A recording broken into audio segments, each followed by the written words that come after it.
Hidup kita hari ini ditentukan oleh hari kemarin. Apa yang engkau tabur kemarin, hari ini engkau menuai. Kalau hari ini engkau miskin, berarti kemarin engkau tidak menabur. Amin. Sudah pasti, kalau hari ini engkau tidak melakukan apa-apa, besok engkau pasti melarat. Tidak mungkin tidak. Hukumnya sudah pasti. Amin. Saudara mau bertindak atau tidak hari ini, masa depan sudah pasti menunggu.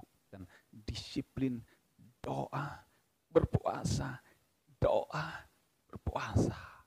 Tidak ada yang lain.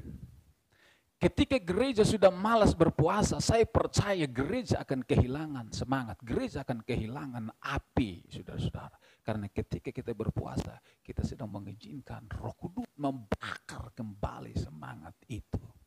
Jadi saya bersyukur 3 hari kita berpuasa kemarin, apinya mulai kembali dan menyala. Bapak Ibu Saudara yang tidak hadir, saudara rugi.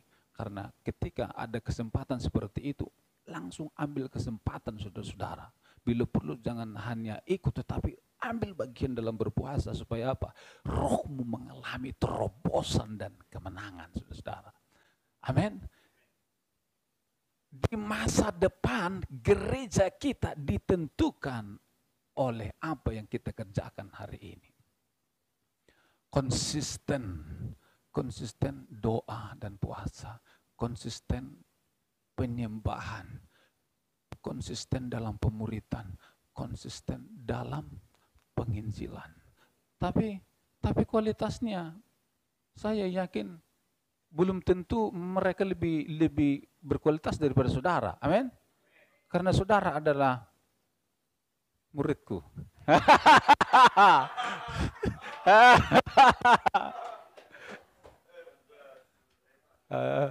Haleluya. Iya, saudara-saudara. Nah, kalau saya kan singkat padat jelas. Iya, oke. Ini lihat ini. Ini saudara lihat sedang apa? Ini dia sedang bekerja. Jika kerja hari ini panen 1-3 bulan ke depan. Untuk apa? Beli beras, bayar uang sekolah, bayar cicilan. Ini orang ini dia pegang ini, dia kredit. Kredit apa ini? Ember. Dia ini ke kampung-kampung dia bawa. Jika engkau tidak kerja apa-apa hari ini, nganggur tok bae, malas dan turu-turu, maka masa depan suram. Ini sudah pasti, saudara-saudara. Kenapa? Kenapa pasti? Begini. Setiap keluarga di sini, setiap bulan pasti enggak pengeluarannya? Pasti enggak? Kalau pasti, katakanlah bulan depan, kalau kita nganggur, enggak kerja, enggak ada penghasilan, siapa yang mau bayar? Mau gereja suruh bayarin? Mau pinjam saudara? 1 kali mungkin saudara kasihlah. Tapi 2 kali, 3 kali ditendang kita sama saudara. Betul enggak? 1 bulan depan pasti. Kalau saudara sudah pasti pengeluaran di sana. Kalau hari ini tidak melakukan apa-apa, berarti leher kita sedang dipertaruhkan bulan depan. Kalau bulan depan, katakanlah, udah tak pending, tak numpuk 2 bulan ke depan. Berarti hutang jadi nunggu, nggak ada uang juga. Nggak melakukan apa-apa juga hari ini. Mau bayar pakai apa? Siapa yang suruh bayar? Sementara kita tidak melakukan apa-apa juga, saudara-saudara. Ngeri nggak? Jadi investasikanlah hidupmu uangmu untuk kerajaan Allah, investasikanlah waktumu, tenagamu, pikiranmu, uangmu untuk masa depanmu, keluargamu, dan anak-anakmu. Haleluya. Saudara, pendeta itu biasanya gengsi untuk bekerja. Saya, saudara, awalnya itu saya gengsi untuk bekerja. Kenapa? Karena pendeta itu seharusnya yang cocoknya pakai dasi toh. Dan ketika kami tidak ada uang, siapa yang mau harus andalkan?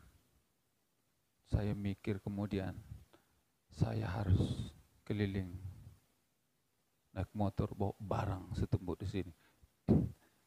Dalam pikiran, ini pendeta.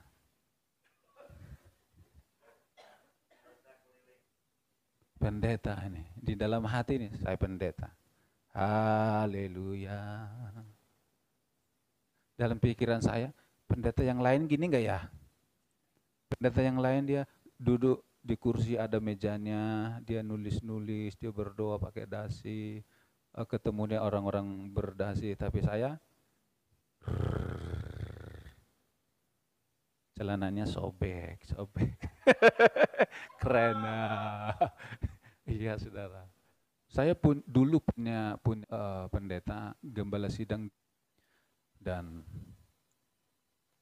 apa namanya, pemahamannya dia tentang pendeta adalah pakai dasi. Sama seperti yang tadi saya punya.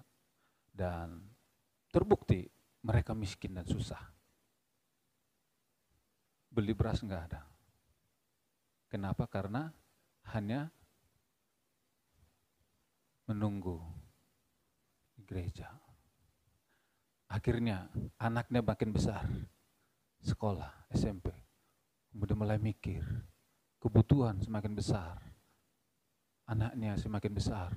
Aduh, mereka mulai, dan sepertinya tidak ada kehidupan. Situasi memaksa mereka harus pulang kampung. Dan mereka sedang bergumul, kami pulang apa bertahan di sini? Kalau bertahan di sini tidak hidup, tapi kalau meninggalkan pelayanan ini, malu kalilah kami, gagallah kami dalam pelayanan. Saya bilang, pulang! Dia curhat sama saya, gimana menurut kamu? Pulang! Saya bilang, kamu harus lebih memikirkan masa depan keluargamu dan anak-anakmu daripada kamu bertahan di sini. Tapi tidak ada kehidupan, masa depanmu akan dipertaruhkan. Akhirnya mereka memutuskan untuk pulang, dan sekarang puji Tuhan mereka di kampung sukses, saudara, anaknya kuliah.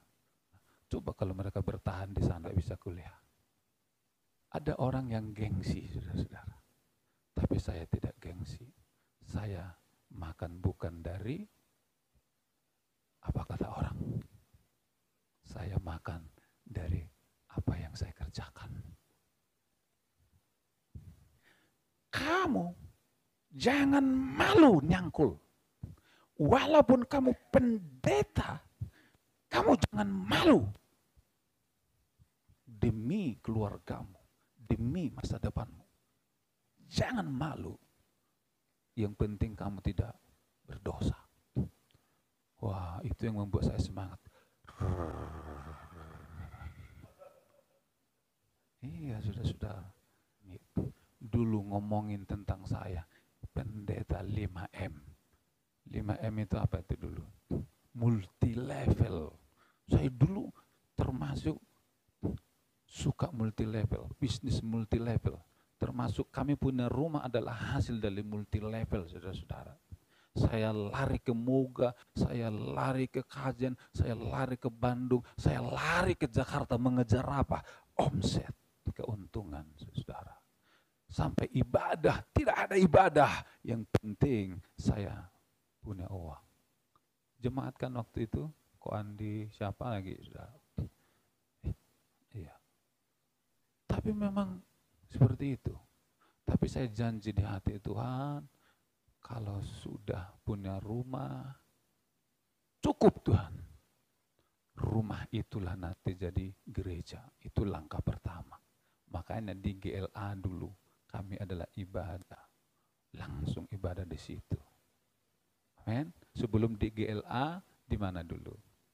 Di Pak Sundoyo. Pak Sundoyo. Ya. Ibadah rutin minggu ya di Pak Sundoyo. Kemudian Pak Handoyo pindah ke GLA.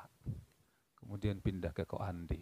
Ya, kalau di Koandi setiap hari Selasa itu memang sudah ada komsel ya ketika orang tua Koandi ada saudara.